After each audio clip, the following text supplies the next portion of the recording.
The Man with Night Sweats is a poem by the British poet Thomas Gunn, published in the 1992 collection of the same name.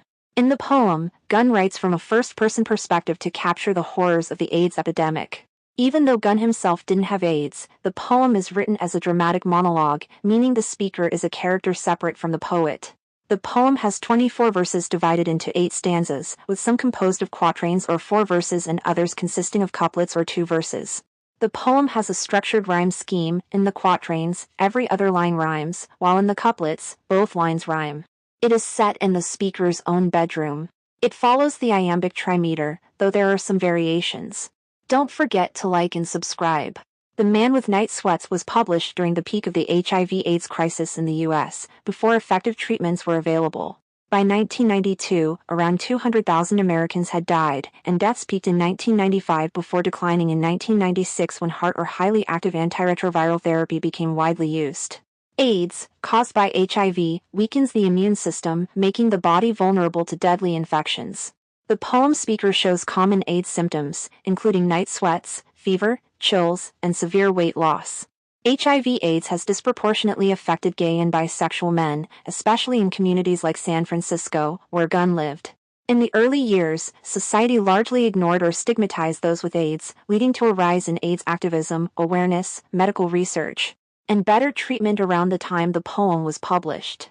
In the first stanza, it's clear that the speaker is experiencing night sweats, which is a common symptom of AIDS. He wakes up feeling cold, his bedsheets soaked in sweat and sticking to him. He describes this sweat as a residue left behind by his dreams of heat. These dreams could be caused by fever, another symptom of AIDS, or they might be about desire and passion. But when he wakes up, all that warmth and energy disappear, leaving only the cold reality of his illness. His sweating isn't just a one-time thing, it's been happening repeatedly, showing that this struggle is ongoing.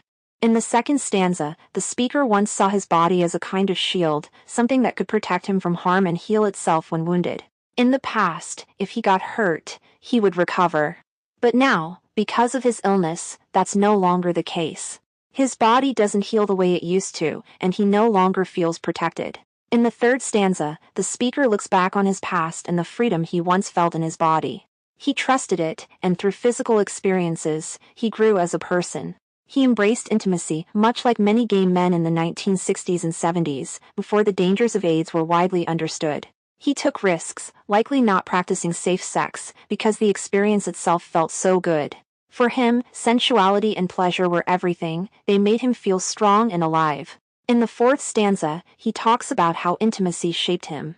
Physical connection wasn't just about pleasure, it was a way for him to learn more about himself and the world.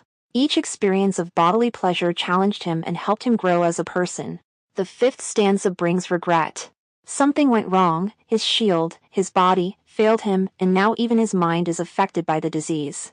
Even though he might regret getting sick, he can still look back and remember the love, happiness, and freedom he once had. But those good memories are now contrasted with words like reduced and wrecked, showing how quickly things spiraled out of control. The sixth stanza brings us back to the present. His sheets are so soaked with sweat that he needs to change them, but he doesn't do it right away. Instead, he sits up, feeling dizzy and disoriented, needing a moment to steady himself. In the seventh stanza, it is explained that rather than rushing to change the sheets, he stops and hugs himself. It's almost an unconscious action, his arms wrapping around himself like a shield, as if bracing for the pain that's coming.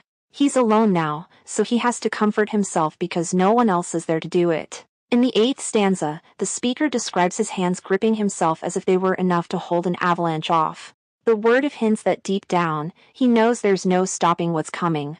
The pain is like an avalanche, something massive and inevitable. No matter how tightly he holds himself, he can't escape what's ahead.